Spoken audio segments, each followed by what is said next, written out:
నాయకత్వంలో కృషి చేస్తుంది. ఈరోజు నేను ప్రవేశపెడుతున్న బడ్జెట్ ప్రతిపాదనలు రాష్ట్ర ఆర్థిక నేపథ్యాన్ని దృష్టిలో ఉంచుకుని మరియు ఆర్థిక పునరుజ్జీవనమే లక్ష్యంగా మరియు సంపదను సృష్టించే విధంగా ఆర్థిక చక్రాన్ని పునఃప్రారంభించాలనే ఉద్దేశంతో రూపొందించబడినవి. అన్ని శాఖలకు కేటాయింపులు ప్రతిపాదించే ముందు మా ప్రభుత్వానికి మార్గదర్శిగా నిలిచిన స్వర్గీయ ఎన్టీ రామారావు గారి మాటలను నేను గుర్తు చేసుకోవాలనుకుంటున్నాను. సమాజమే దేవాలయం, ప్రజలే దేవుళ్ళు. వ్యవసాయం మరియు అనుబంధ రంగాలు. ఈ సందర్భంగా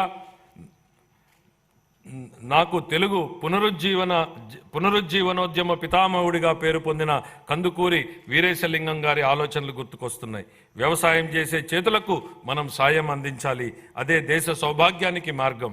మా ప్రభుత్వానికి వ్యవసాయ రంగ అభివృద్ధి మరియు రైతుల సంక్షేమమే అత్యంత ప్రాధాన్యం. మా వ్యవసాయ శాఖ మంత్రి గారు 2024-25 వ్యవసాయ బడ్జెట్ను ప్రవేశపెట్టేటప్పుడు వ్యవసాయ అభివృద్ధికి మా ప్రభుత్వం చేపట్టిన విధానాలను పూర్తిగా వివరిస్తారు. సూపర్ 6 హామీలలో భాగంగా మా ప్రభుత్వం అన్నదాత సుఖీభవ ప్రధానమంత్రి కిసాన్ పథకం ద్వారా అర్హులైన రైతులకు పెట్టుబడి సాయం ప్రకటించింది. మా ప్రభుత్వం రైతుల సమగ్రాభివృద్ధికి పొలం పిలుస్తోంది. వడ్డీ లేని రుణాలు, భూసార కార్డుల పంపిణీ, వ్యవసాయ పనిముట్ల సరఫరా, భూసార పరీక్షల ప్రయోగశాలలు, పొలం బడి వంటి పథకాలను అమలు చేస్తోంది. 2024-25 ఆర్థిక సంవత్సరం రబీ కాలం నుండి పంటల బీమా పథకాన్ని సవరించడం మరియు స్వచ్ఛంద నమూనాన్ని అవలంబించడం వలన రైతులు వారి వ్యక్తిగత అవసరాల ఆధారంగా ఈ పథకాలలో పాల్గొనే స్వేచ్ఛను, వెసులుబాటును కల్పించడం జరిగింది. గ్రామీణ ఆర్థిక వ్యవస్థ స్థూల విలువను పెంచడంలో పశుసంవర్ధక రంగం కీలక పాత్ర పోషిస్తుంది. పశు సంపద మరియు కోళ్ల పెంపకం మన రాష్ట్రం దేశంలోనే 2వ స్థానంలో ఉంది. మన రాష్ట్రం గుడ్ల ఉత్పత్తిలో మొదటి స్థానంలోనూ, మాంసం ఉత్పత్తిలో 4వ స్థానంలోనూ, పాల ఉత్పత్తిలో 5వ స్థానంలోనూ ఉంది. వివిధ పథకాల కింద పశువులకు ఆశ్రయం, గ్రాసం మరియు వైద్య సహాయం అందించడం ద్వారా పశు సంపదను పెంచుతూ పశువులకు రక్షణ మరియు సంరక్షణ కల్పించాలని మా ప్రభుత్వం తీర్మానించుకుంది. పశువుల ద్వారా జీవనోపాధిని పొందుతున్నటువంటి యాదవులు, కురబలు, కురుమలు మరియు ఇతర వర్గాల ఆదాయాన్ని పెంచడానికి మా ప్రభుత్వం కృతనిశ్చయంతో ఉంది. పశు బీమా పథకాన్ని అమలు చేయడం ద్వారా ప్రభుత్వం ఈ వర్గాల జీవనోపాధికి రక్షణ కల్పిస్తోంది. సాంప్రదాయ మత్స్యకారుల చేపల చెరువులను లీజుకు తీసుకోకుండా గత ప్రభుత్వం ఉత్తర్వులను జారీ చేసింది. దశాబ్దాలుగా చేపల చెరువులపై ఆధారపడి జీవనం సాగిస్తున్న మత్స్యకారుల ప్రయోజనాలను పరిరక్షించడానికి మా ప్రభుత్వం ఆ ఉత్తర్వులను ఉపసంహరించింది. 23,000 చేపలకు వేటకు అనువైన బోట్లకు మా ప్రభుత్వం రాయితీపై డీజిల్ను అందిస్తోంది. వ్యవసాయ మరియు అనుబంధ రంగాలను ప్రోత్సహించడంలోనూ గ్రామీణ ప్రాంతాల అభివృద్ధిలోనూ సహకార రంగం కీలక పాత్రను పోషించే సామర్థ్యాన్ని కలిగి ఉంది. ప్రాథమిక వ్యవసాయ పరపతి సంఘాలను కంప్యూటరీకరణ చేయడం ద్వారా బలోపేతం చేసి రైతులకు ఆర్థిక సమీకరణను పెంచడం జరుగుతుంది. 2024-25 ఆర్థిక సంవత్సరంలో వ్యవసాయ మరియు అనుబంధ రంగాలకు 11,855 కోట్ల రూపాయల కేటాయింపును ప్రతిపాదిస్తున్నాను. సంక్షేమం. మన గౌరవ ముఖ్యమంత్రి గారు సంక్షేమం గురించి ఇలా అంటుంటారు: ప్రజలు ఎల్లప్పుడూ సంక్షేమం మరియు అభివృద్ధి, సుపరిపాలనను కోరుకుంటారు. వాటిని అందిస్తున్నంత కాలం ప్రజలు మనతోనే ఉంటారు. సంక్షేమం మరియు అభివృద్ధిని సమతుల్యం చేయాలనే విశ్వాసం 3 దశాబ్దాల కింద 1995లో ఉమ్మడి ఆంధ్రప్రదేశ్ రాష్ట్ర ఆర్థిక మంత్రిగా ఆయన చేసిన తొలి బడ్జెట్ ప్రసంగం నుంచే మనకు స్పష్టమవుతుంది అధ్యక్ష. ఆయన మాటల్లోనే స్థూలంగా చెప్పాలంటే మా ప్రభుత్వ ప్రధాన ఆశయం పేదరిక నిర్మూలన, బడుగుల సంక్షేమమే మా పరమావధి.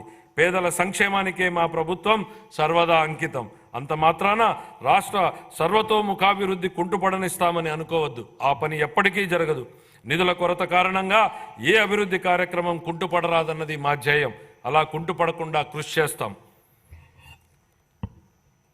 విద్యాభివృద్ధి, సామాజిక ఆర్థికాభివృద్ధి, సంక్షేమం మరియు హక్కుల పరిరక్షణ కోసం వివిధ పథకాలను అమలు చేయడం ద్వారా అన్ని సామాజిక వర్గాల అభివృద్ధికి మా ప్రభుత్వం కట్టుబడి ఉంది. సంక్షేమానికి పెద్దపీట వేస్తూ స్వర్ణాంధ్ర 2047 దిశగా మేనిఫెస్టోలో ఇచ్చిన హామీలకు అనుగుణంగా మా ప్రభుత్వం ఎన్నో పథకాలను రూపొందిస్తోంది. మేనిఫెస్టోలో ఇచ్చిన హామీ మేరకు అధికారం చేపట్టిన వెంటనే సామాజిక భద్రత పెన్షన్ను 3,000 రూపాయల నుండి 4,000కు పెంచడం జరిగింది.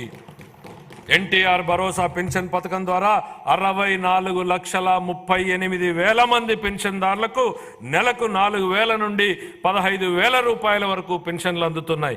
మా ప్రభుత్వం అధికారంలోకి వచ్చిన మొదటి నెలలోనే ఎన్టీఆర్ భరోసా పథకం కింద 4,400 కోట్ల రూపాయలు, అలాగే 24 జూన్ నుండి ఇప్పటి వరకు మొత్తం 15,218 కోట్ల రూపాయలు విడుదల చేయబడ్డాయి. కళాశాలల నుండి ధృవపత్రాలు పొందేందుకు విద్యార్థులకు ఇబ్బందులు తలెత్తకుండా ఉండేందుకు మెట్రిక్ అనంతర ఉపకార వేతనాలను నేరుగా కళాశాల ఖాతాలలోకే విడుదల చేస్తోంది. గత ప్రభుత్వం మిగిల్చిన పెండింగ్ ఫీజు రీయింబర్స్మెంట్ బకాయిలను కూడా దశల వారీగా విడుదల చేసేందుకు ప్రయత్నాలు జరుగుతున్నాయి. మా ప్రభుత్వ పథకాలు మాలదాసరి, మాదిగ, రెల్లి, అరుంధతీయ మరియు ఇతర షెడ్యూల్డ్ కులాల వర్గాలకు మేలు చేస్తాయి. రజకులు, దూదేకులు, నాయీ బ్రాహ్మణుల వంటి సాంప్రదాయ వృత్తి సమూహకాలకు ఆధునిక వృత్తి పద్ధతుల ద్వారా వారి జీవనోపాధిని పెంపొందించడానికి ఆర్థిక సహాయం అందించాలని ప్రతిపాదించబడింది. సాంప్రదాయకంగా నైపుణ్యం కలిగిన నేత కార్మికులకు వారి నైపుణ్యాలను మెరుగుపరచడానికి వీలుగా ఆర్థిక సహాయం కూడా అందించడం జరుగుతోంది. మా ప్రభుత్వ పథకాలు వడ్డెర, వాల్మీకి, గౌడ, కళింగ, గవర, పద్మశాలి, బెస్త, సగర, ఉప్పర వంటి వెనుకబడినటువంటి తరగతులకు లబ్ధి చేకూరుస్తాయి. షెడ్యూల్ తెగల కుటుంబాలకు సాధికారతకు మా ప్రభుత్వం పూర్తిగా కట్టుబడి ఉంది.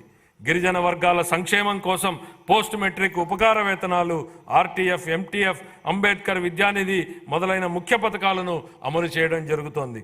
గిరిజన ప్రాంతాలలో మౌలిక సదుపాయాల అంతరాలను పూడ్చడంతో పాటు నాణ్యమైన విద్య, పౌష్టిక ఆహారం మరియు ఆరోగ్య సంరక్షణ మరియు గిరిజన వర్గాల ఆర్థికాభివృద్ధిపై కూడా మా ప్రభుత్వం ప్రత్యేక దృష్టిని సారించనుంది.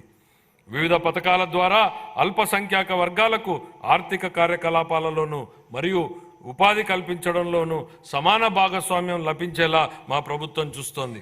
వారి విదేశీ విద్యకు, అలాగే ఇమాంలకు, మౌజంలకు మరియు పాస్టర్లకు ప్రోత్సాహకాలు ఇవ్వాలని ప్రతిపాదించడం జరిగింది.